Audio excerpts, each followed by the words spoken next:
ثنا کے بعد نہایت ہی واجب القدر قابل صد عزت و احترام و تکریم سامعین کرام، ناظرین کرام، رب کائنات نے قرآن ذیشان کے اندر فرمایا وَسَيُجَنَّبُهَا الْأَتْقَى الَّذِي يُؤْتِي مَالَهُ يَتَزَكَّى۔ ان قریب رب تبارک و تعالی جہنم سے اسے آزاد فرمائے گا۔ فرمایا کہ جو سب سے بڑا متقی ہے۔ اتقا اس میں تفضیل کا صیغہ ہے، سب سے زیادہ، جیسے اکبر ہے، افضل ہے، اسی وزن پر جو ہے اتقا صیغہ ہے جو سب سے زیادہ تقوی اور پرہیزگاری رکھنے والا، اور اس پر الف لام داخل ہے۔ مفسرین کرام نے فرمایا کہ یہاں اتقا سے مراد سیدنا امیر المومنین ابو بکر صدیق رضی اللہ تعالیٰ عنہ کی ذات بابرکات ہے۔ قرآن مجید فرقان حمید نے دوسرے مقام پر فرمایا کہ ان اکرمکم عند اللہ اتقاکم۔ فرمایا تم میں سب سے زیادہ اکرم، سب سے زیادہ عزت والا، احترام والا، وقار والا وہ شخص ہے کہ جس کو اللہ تبارک و تعالیٰ نے سب سے زیادہ تقوی و پرہیزگاری عطا فرمائی۔ تو سیدنا ابو بکر صدیق رضی اللہ تعالیٰ عنہ امت کے اندر جہاں ان کا ایمان سب سے زیادہ اونچا ہے، جہاں ان کا عشق رسول سب سے بڑھ کر ہے، اور جہاں ان کا کمال ایمان اور اسلام کے لیے قربانی اور ان کا خرچ امت کے اندر جماعت صحابہ میں بلند و بالا نظر آتا ہے، وہیں آپ کی نجی زندگی، انفرادی زندگی اور آپ کی سیرت اور کردار یہ ہے کہ آپ سب سے زیادہ متقی ہیں۔ اور نبی کریم صلی اللہ تعالیٰ علیہ وسلم نے جو آپ کو مصلح امامت عطا فرمایا، اپنی نیابت عطا فرمائی اپنی زندگی کے اندر، حضور علیہ السلام کی زمانہ علالت میں جب حضور علیہ السلام کی طبیعت خراب تھی، 17 نمازیں سیدنا ابو بکر صدیق رضی اللہ تعالیٰ عنہ نے پڑھائیں۔ ان نمازوں کے اندر سیدنا عمر فاروق بھی موجود تھے، ان نمازوں کے اندر سیدنا عثمان غنی بھی موجود تھے۔ مولا کائنات جن کا اتنا بڑا مقام و مرتبہ، انا مدینۃ العلم وعلی بابھا، لیکن اللہ کے نبی صلی اللہ تعالیٰ علیہ وسلم نے باقاعدہ طور پر ایک نماز نہیں، 2 نمازیں نہیں، چلو کوئی 1-2 نمازیں پڑھا لی ہوتی پھر کہہ دیتے میں دوسرا کوئی پڑھا لے، فرمایا لا یاب اللہ والمسلمین الا ابا بکر مروا ابا بکر فلیصلی بالناس۔ بخاری شریف کی کلمات ہیں، ایک موقع پر سیدنا ابو بکر صدیق رضی اللہ تعالیٰ پیچھے رہ گئے تو کوئی اور نماز پڑھانے کے لیے آگے بڑھنے لگا تو حضور نے آواز دی اپنی اس کھڑکی سے کہ نہیں نہیں، سیدنا ابو بکر صدیق رضی اللہ تعالیٰ عنہ کی امامت کے سوا کسی کی امامت نہ ہی رب قبول کرے گا نہ مسلمان قبول کریں گے۔ تو اس کی بنیاد کیا تھی؟ ایک بنیاد اس کی اتقا، کہ آپ امت کے اندر بھی، تمام جماعت صحابہ کے اندر بھی وَسَيُجَنَّبُهَا الْأَتْقَى إِنَّ أَكْرَمَكُمْ عِنْدَ اللَّهِ أَتْقَاكُمْ۔ رب تبارک و تعالیٰ کے حبیب علیہ السلام نے اپنے مصلح امامت کے لیے اپنے اس غلام کو منتخب کیا۔ ویسے تو میرے آقا صلی اللہ تعالیٰ علیہ وسلم کا ہر صحابی صدیق تھا، ہر صحابی عدل رکھنے والا تھا، ہر صحابی شجاعت رکھنے والا تھا، ہر صحابی کے اندر جو ہے وصف سخاوت موجود تھا، لیکن کسی کو آقا دو جہاں صلی اللہ علیہ وسلم نے کوئی خصوصیت دیکھی تو اس کو اس کے اندر کمال عطا فرما دیا۔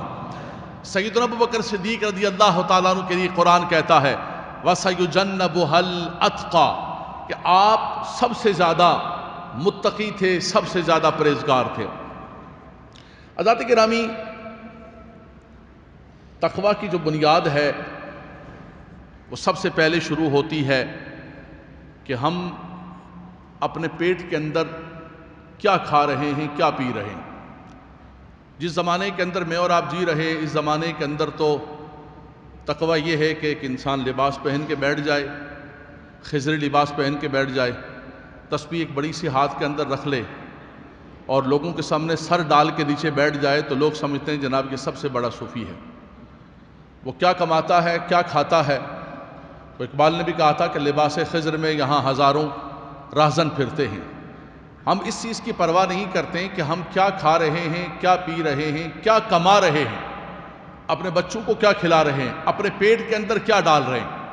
ہمیں اس چیز کی پرواہ نہیں ہوتی۔ ہم یہ سمجھتے ہیں کہ شاید یہ ہماری تسبیحات پڑھنے سے، یہ کلمات پڑھنے سے، اور یہ ہماری عبادات کرنے سے یہ ہمارے سارے کالے کرتوت اور یہ سب کچھ ہمارا بلیک وائٹ ہو جائے گا۔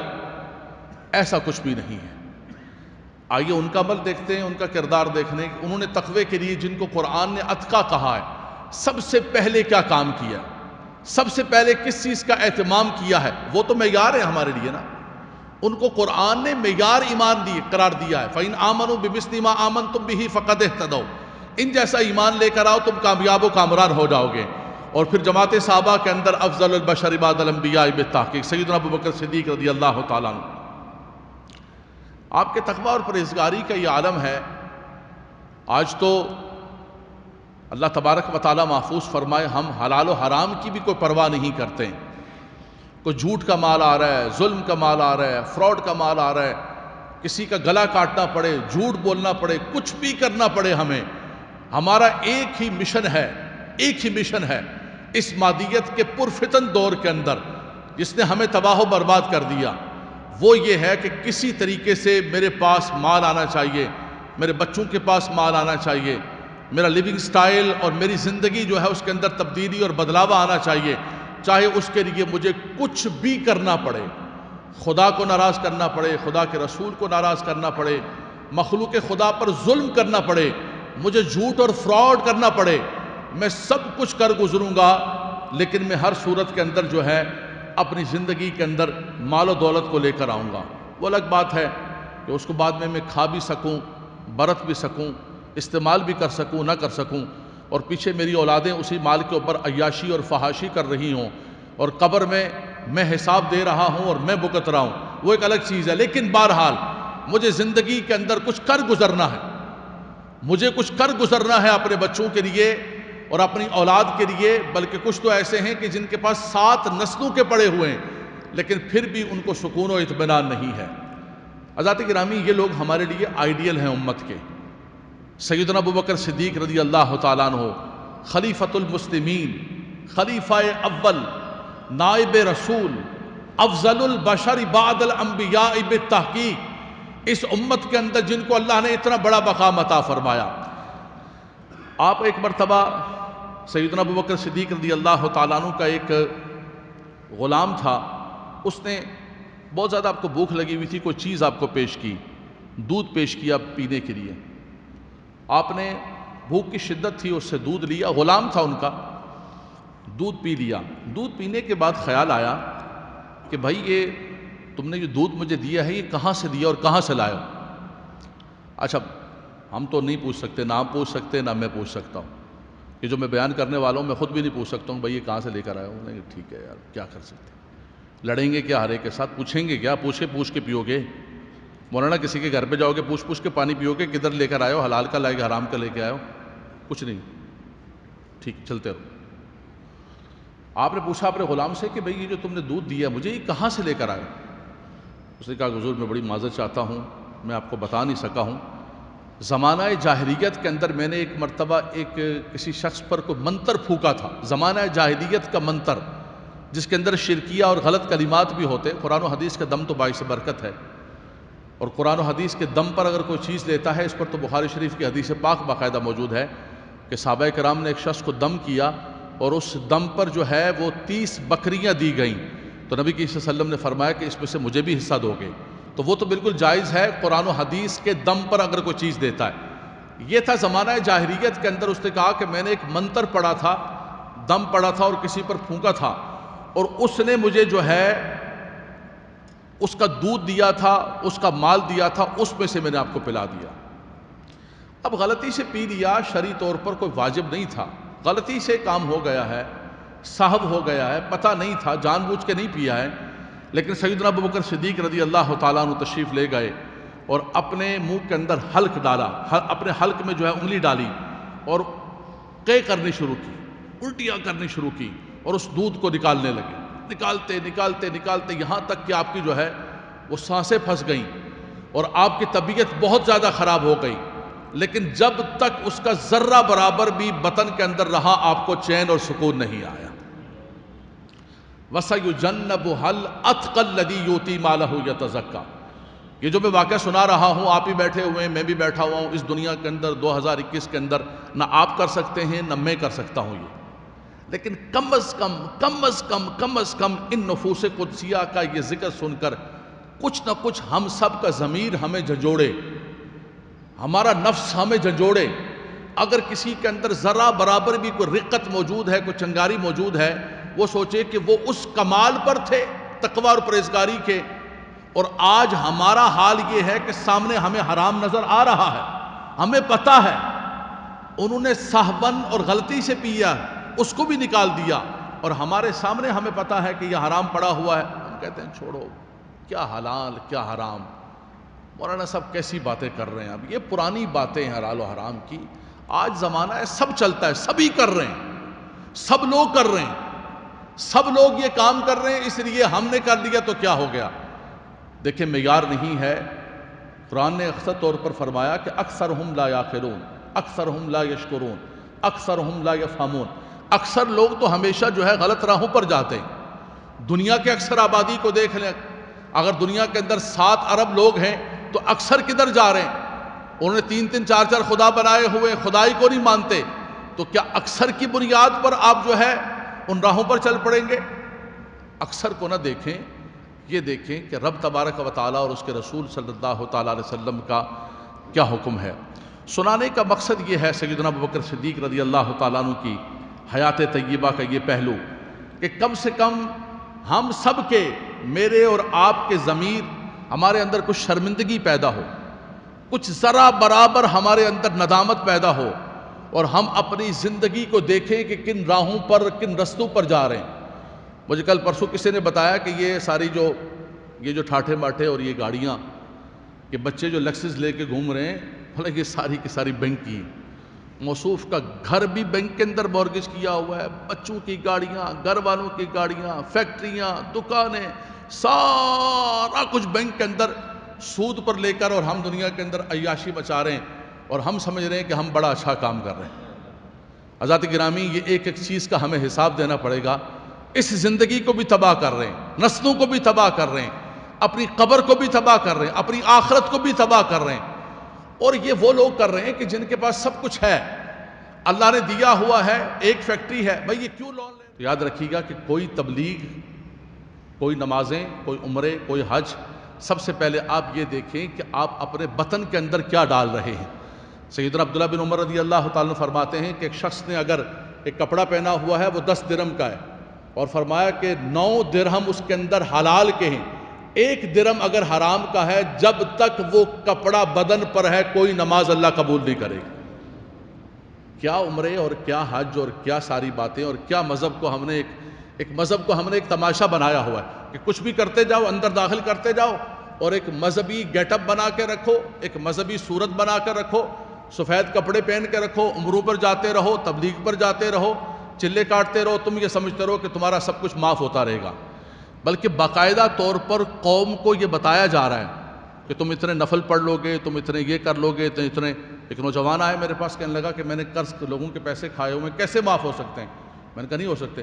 بولا مجھے کسی نے مسئلہ بتایا کہ اگر آپ نا 40 دن کے چلے پر چلے جائیں گے نا تو آپ کے پیسے معاف ہو جائیں گے۔ آپ یقین کریں، میں ممبر پہ بیٹھا ہوں، قرآن و حدیث میرے سامنے کھلا ہوں، میں آپ کو کوئی سٹوری نہیں سنا رہا ہوں، معاشرے کی حقیقت سنا رہا ہوں۔ تو یہ کسی نے اس کے ذہن کے اندر ڈالا ہے نا، یہ خراب کیا ہے۔ یہ سیدنا ابوبکر صدیق رضی اللہ تعالیٰ عنہ کا عمل دیکھو یار، جہاں سے اسلام شروع ہوا، جہاں سے دین شروع ہوا، جو اول ترین لوگ ہیں وہ کیا کر رہے ہیں، اور آج ہم کیا کر رہے ہیں کہ لوگوں کے مالوں کو کھا کے ہم سمجھتے ہیں کہ چلوں پر چلے جاؤ، عمروں پر چلے جاؤ، حج پر چلے جاؤ، شب برات میں آ کر یہاں ٹوپی پہن کے بالکل معصوم بن کے بیٹھ جاؤ، سارا کچھ معاف ہو جائے گا، یہ بلیک کو وائٹ کرنے کا کوئی طریقہ ہوگا؟ ایسا کچھ بھی نہیں۔ حضرات گرامی، ان عبادات کے لیے تقوی و پرہیزگاری اگر حاصل کرنا چاہتے ہیں، یہ تو آپ یہ سمجھیں کہ میں تو اس کو یہ کہوں گا کہ یہ تو کوئی حرام مال بھی نہیں تھا، یہ تو ان کے لیے تو ایک صحف تھا، ان کے لیے تو ایک مشکوک تھا، کوئی واجب بھی نہیں ہے انسان کے لیے کہ ہر چیز پوچھے، لیکن اللہ تبارک و تعالیٰ نے ان کو اتقا فرمایا ہے تو انہوں نے یہ اعلیٰ معیار قائم کیا ہے۔ سب سے پہلے سیدنا صدیق اکبر رضی اللہ تعالیٰ عنہ۔ دوسرا آپ کا عمل اور آپ کا کردار کیا تھا کہ آپ جو ہے قرآن نے آپ کو اتقا کہا ہے، وَسَيُجَنَّبُهَا الْأَتْقَى۔ سیدنا ابوبکر صدیق رضی اللہ تعالیٰ عنہ ہمیشہ جو ہے اپنی زبان کی بہت حفاظت کیا کرتے تھے، اپنی زبان سے فالتو لفظ نہیں نکالتے تھے، بےہودہ قسم کا فضول کلام نہیں کرتے تھے۔ حضور علیہ السلام کی بھی مجلس میں بیٹھتے تھے تو خاموش رہتے تھے، صرف آقا دو جہاں صلی اللہ تعالیٰ علیہ وسلم کے چہرہ انور کی زیارت کرتے رہتے تھے۔ بس حضور فرما رہے ہوتے تھے، صحابہ کرام گفتگو۔ ہاں، جب نبی کریم صلی اللہ تعالیٰ علیہ وسلم کسی معاملے پر مشورہ پوچھتے مشاورت کے لیے تو پھر اعلیٰ معیار کا مشورہ دیتے، خاموش بیٹھے رہتے، لیکن جب مشورے کا وقت آتا اللہ اکبر۔ میں نے حدیث پاک سنائی تھی، سب نے مشورہ دیا، سیدنا ابوبکر صدیق رضی اللہ تعالیٰ کو مشورہ، حضور نے فرمایا کہ میرا ابو بکر جب مشورہ دیتا ہے تو لگتا ہے کہ میرا رب ابو بکر سے خطا کروانا ہی نہیں چاہتا۔ رب تبارک و تعالیٰ نے ان کی زبان پر ایسا حق کو جاری و ساری کر دیا، اور بہت صائب الرائے، مصیب الرائے، بہت اچھی قسم کی رائے دینے والے وہ سیدنا ابوبکر صدیق رضی اللہ تعالیٰ۔ لیکن جب بیٹھتے تھے تو خاموشی کے ساتھ جو ہے آپ بیٹھ جایا کرتے تھے، اور نبی کریم صلی اللہ علیہ وسلم کے اس فرمان کے وہ مصداق اتم تھے کہ من صمتا نجا، جو خاموش رہا وہ نجات پا گیا۔ ہماری مجلس کے اندر شاہکار اور اداکار اور فنکار اور کلاکار کون ہوتا ہے؟ نوجوان بچے بیٹھے ہوئے ہیں۔ راجہ کون ہوتا ہے؟ جو سب سے زیادہ بولنے والا ہوتا ہے، ٹک ٹک ٹک ٹک ٹک ٹک ٹک ٹک ٹک ٹک ٹک ٹک ٹک، جس کی بریک ہی نہیں ہے، وہ راجہ ہے، وہ مجلس کا سب سے بڑا کلاکار ہے کہ بھائی بڑی باتیں، بڑی کہانی ہے اس کے پاس، اور یہ کوئی کمال کی بات نہیں ہے۔ سیدنا ابوبکر صدیق رضی اللہ تعالیٰ عنہ کا عمل یہ تھا کہ وہ حضور کے اس فرمان پر عمل کرتے کہ من صمتا نجا، جو خاموش رہا وہ نجات پا گیا۔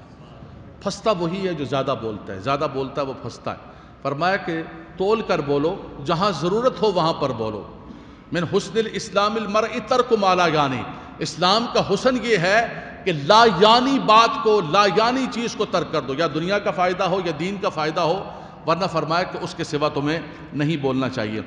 ایک مرتبہ سیدنا ابوبکر صدیق رضی اللہ تعالیٰ عنہ کا کسی شخص کے ساتھ کوئی تکرار ہو گیا، دوسرا شخص بہت بولتا رہا، بہت بولتا رہا، آپ خاموش رہے۔ نبی کریم صلی اللہ علیہ وسلم بھی وہاں پر بیٹھے ہوئے تھے، آقا دو جہاں صلی اللہ علیہ وسلم جو ہے آپ بھی خاموش ہیں، حضور خاموش ہو کے بیٹھ کے سن رہے، وہ دوسرا شخص بولتا جا رہا ہے۔ حالانکہ سیدنا ابوبکر صدیق رضی اللہ تعالیٰ عنہ حق پر تھے، اور اپنے حق کے لیے جو ہے انسان بول سکتا ہے، لا یحب اللہ الجہر بالسوء من القول الا من ظلم۔ قرآن نے اجازت دی ہے کہ اپنے جہر آواز کر سکتے ہیں جہاں پر آپ مظلوم ہوں اور جہاں پر آپ پر ظلم کیا جا رہا ہو۔ آپ خاموش رہے، حضور بھی بیٹھے ہیں، حضور علیہ السلام بھی خاموش ہیں۔ اتنے میں سیدنا ابوبکر صدیق رضی اللہ تعالیٰ نے کچھ جواب دینا شروع کیا۔ جیسے آپ نے جواب دینا شروع کیا تو نبی کریم صلی اللہ علیہ وسلم وہاں سے اٹھے اور چلے گئے۔ بعد میں سیدنا ابوبکر صدیق رضی اللہ تعالیٰ نے عرض کیا، حضور جب وہ بول رہا تھا تو آپ بیٹھے ہوئے تھے، خاموش تھے، جب میں نے بولنا شروع کیا تو آپ اٹھ کے تشریف لے گئے، اس کی وجہ اور علت کیا ہے؟ فرمایا ابوبکر میں دیکھ رہا تھا کہ تم خاموش تھے، وہ بول رہا تھا، تمہاری طرف سے ایک اللہ کا فرشتہ جواب دے رہا تھا۔ فرمایا جب تم نے بولنا شروع کیا تو میں وہاں سے اٹھ کر آ گیا۔ تو کبھی کبھی رب تبارک و تعالیٰ کی رحمت بھی انسان کے ساتھ ہوتی ہے، اگر انسان کا من صاف ہو، انسان کی نیت صاف ہو، اور انسان پر اللہ تبارک و تعالیٰ کا کرم اور فضل ہو جاتا ہے۔ تو سیدنا ابوبکر صدیق رضی اللہ تعالیٰ کو قرآن نے کہا وَسَيُجَنَّبُهَا الْأَتْقَى، ایک تو آپ حلال کھاتے تھے، حلال پیتے تھے، حرام سے ہر چیز سے اپنے آپ کو بچایا کرتے تھے، یہاں تک کہ جب آپ کو امیر المومنین بنایا گیا، چونکہ آپ تاجر تھے، امیر المومنین بنایا گیا آپ کو، تو آپ جو ہے اٹھے صبح اور اٹھ کے جو ہے وہ کسب کے لیے نکل پڑے بازار کی طرف، اٹھایا اپنا اور بازار کی طرف تجارت کرنے کے لیے تاجر نکل پڑے۔ سیدنا عمر فاروق رضی اللہ تعالیٰ راستے کے اندر ملے، حضور کہاں جا رہے ہیں؟ کہا بازار میں جا رہا ہوں تجارت کرنے کے لیے، اپنے بچوں کے معاش کے لیے، روزگار کے لیے۔ فرمایا کہ آپ اگر اپنا وقت تجارت کے اندر لگا دیں گے تو مسلمانوں کے معاملات کو اور امور کو کون دیکھے گا؟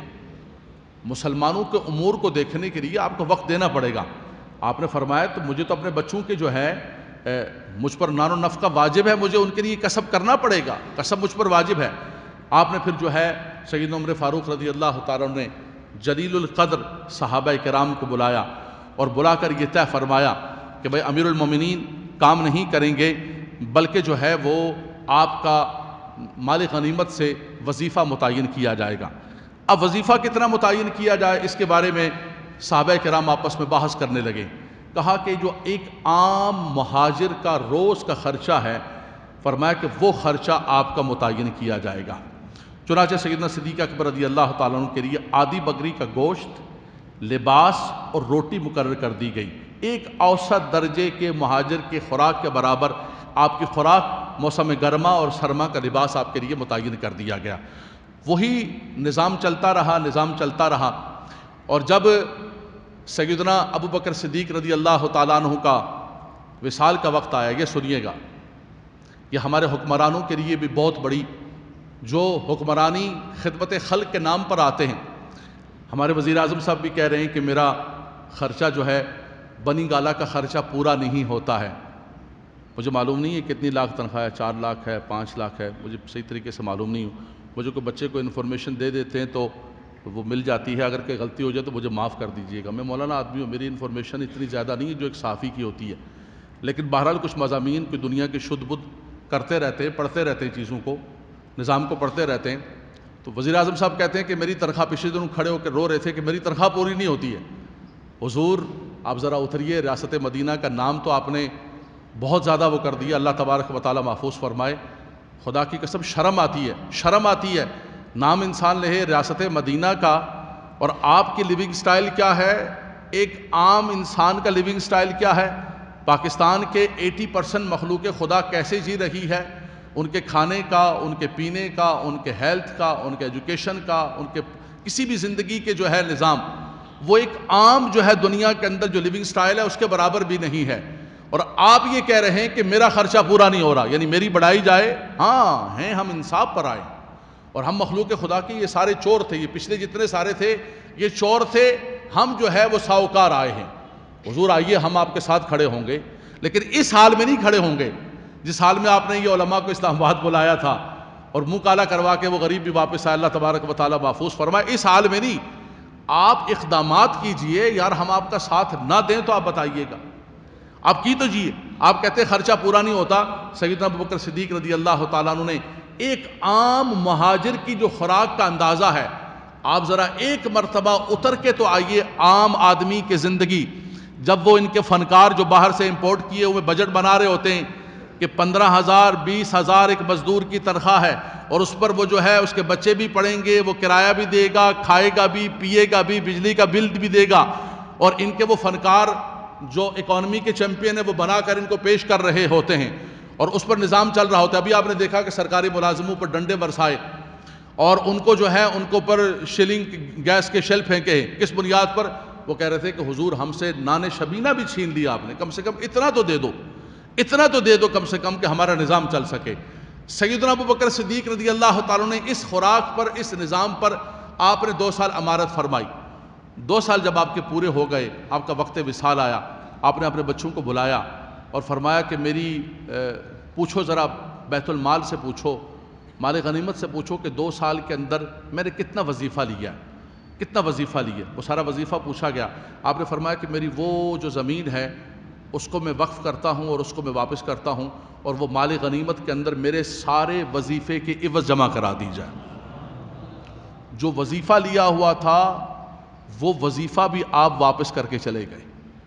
72 سال کے اندر پاکستان کے اندر وہ لوگ حکمرانی کرتے رہے، یا تو زمیندار ہیں یا جاگیردار ہیں یا تاجر ہیں، جن کے پاس اپنے اکاؤنٹس کے اندر کروڑوں اربوں کھربوں روپے پڑے ہوئے۔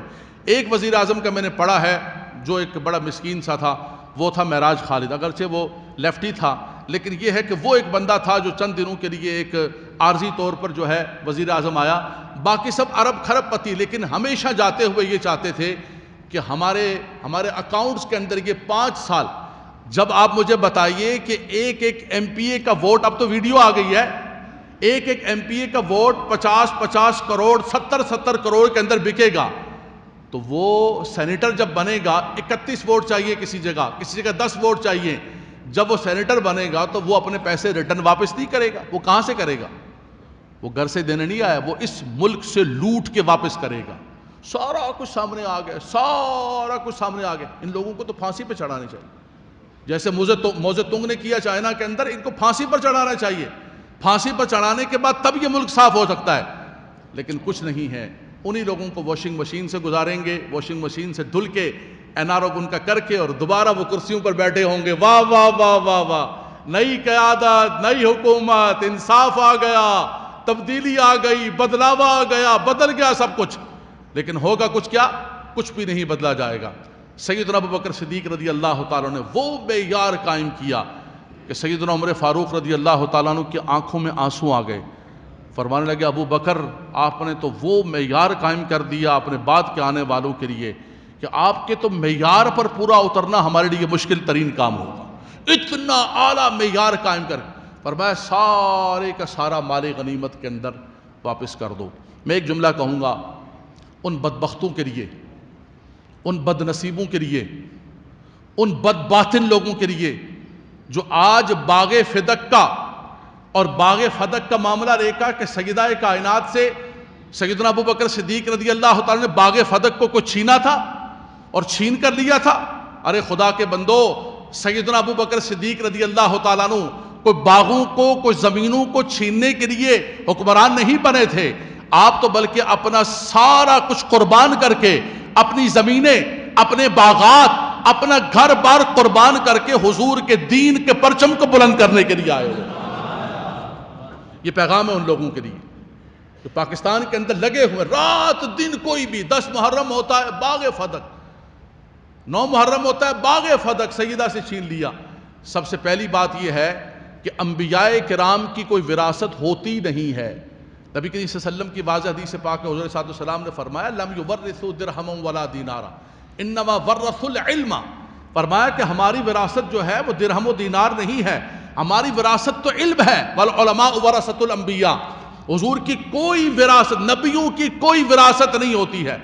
اور دوسرا ابوبکر صدیق رضی اللہ تعالیٰ عنہ، تم باغوں کی بات کر رہے ہو، انہوں نے تو اپنا گھر بار، اپنی جان رسول اللہ کے لیے لٹا دی ہے، سب کچھ قربان کر دیا ہے، ہر چیز آپ نے کر دی، پھر آپ نے جو ہے اس کو واپس کر کے اور دنیا سے پردہ فرما گئے۔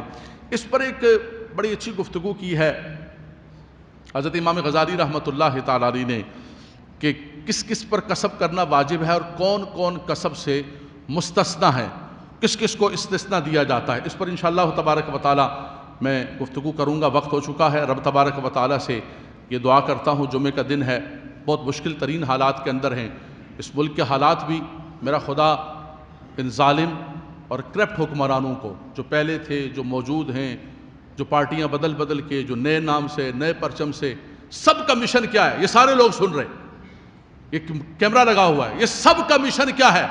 آپ یقین کریں سب کا مشن یہ ہے کہ بس اس ملک کو لوٹا جائے اور اس ملک کو کھایا جائے۔ یار حد ہو گئی، ایک سینیٹر ایک ایک ووٹ 50-50 کروڑ کا 50-50 کروڑ کا ایک ووٹ خرید رہا ہے، ادارے بھی دیکھ رہے ہیں، حکومت بھی دیکھ رہی ہے، ویڈیو بھی آ گئی، لیکن کوئی کچھ کرنے کے لیے تیار نہیں۔ پتہ چلا کہ کسی آدمی کا کوئی 5-10 ہزار روپے جرمانہ کوئی نہیں بھر سکا، وہ جیلوں کے اندر سڑ رہے۔ ہماری جیلوں کے اندر دیکھیں، علامہ خادم حسین رضوی صاحب نے فرمایا تھا کہ جس طرح ہم نے جیل کاٹی ہے حضور کی عزت و ناموس کے لیے، نواز شریف 10 دن کاٹے نا، 10 دن کاٹے نا، تو یہ سارے کا سارا مال پیش کرنے کے لیے تیار ہو جائے۔ آپ نے ان کو جیل کے اندر ہی ساری فیسلٹیز دی ہوئی ہے۔ ہمارا یہاں کا ایک آدھی زندگی جس کی لوٹتے لوٹتے اور آدھی جیل کے اندر، آدھی ہسپتالوں کے اندر، سارا کچھ اس نے برابر کر کے رکھا ہوا تھا۔ یہ ملک کبھی بھی نہیں سدھرے گا۔ نوجوانوں، جب تک تم کوشش نہیں کرو گے، جد و جہد نہیں کرو گے، میری کوئی پارٹی نہیں ہے، میں کسی پارٹی کے اندر نہیں ہوں۔ ہمارے یہاں ہمیشہ یہ ہوتا ہے کہ جو بات کرتا ہے کہتے ہیں یار پتہ نہیں کوئی سیاسی مقاصد ہوں گے۔ ہاں ہیں سیاسی مقاصد، ہیں سیاسی مقاصد۔ یہ سیاسی مقاصد ہے کہ اس ملک کے اندر نظام مصطفیٰ آ جائے، اس ملک کے اندر وہی نظام آ جائے جو سیدنا ابوبکر صدیق رضی اللہ تعالیٰ عنہ لے کر آئے، اس ملک کے اندر حقیقی تبدیلی آ جائے۔ اور اتنی بری حالت ہے معاشرے کی، ہمیں تو پتہ نہیں، ہم تو کھا رہے ہیں، پی رہے ہیں، اس خدا کا شکر ہے ہمارے لوگوں کو اللہ برکتیں عطا فرمائے، مجھے کسی چیز کی کمی نہیں ہے، مجھے میرے بھائیوں نے کسی چیز کی کمی نہیں رکھی ہوئی کہ میں بات کروں، لیکن یار معاشرے کو تو دیکھو، معاشرے کا ہر طبقہ اس وقت پس رہا ہے، مشکلات کے اندر ہے۔ کیا ہم اچھا کھاتے رہیں گے، پیتے رہیں گے تو کسی مظلوم کی آواز نہیں اٹھائیں گے؟ یہ ہم پر لازم و ضروری ہے کہ معاشرے کی تبدیلی کے لیے ہم بھی کوشش کریں. اور میرا خدا کرم کر دے، ابھی آنے والا ہے 2023، اگر ہمارے لوگوں کو اللہ نے عقل سلیم عطا فرمائی تو سوچ سمجھ کے ووٹ دینا. چھوڑ دو یار ساری چیزوں کو، کم سے کم ملک کے وفادار کو ووٹ دینا. کسی ظالم کو، کرپٹ کو، چور کو، لٹیرے کو، کسی ظالم کو مت ووٹ دینا. اس کو ووٹ دینا جو سیدنا ابو بکر صدیق رضی اللہ تعالیٰ عنہ کا غلام ہو، ان کے نقش قدم پر چلنے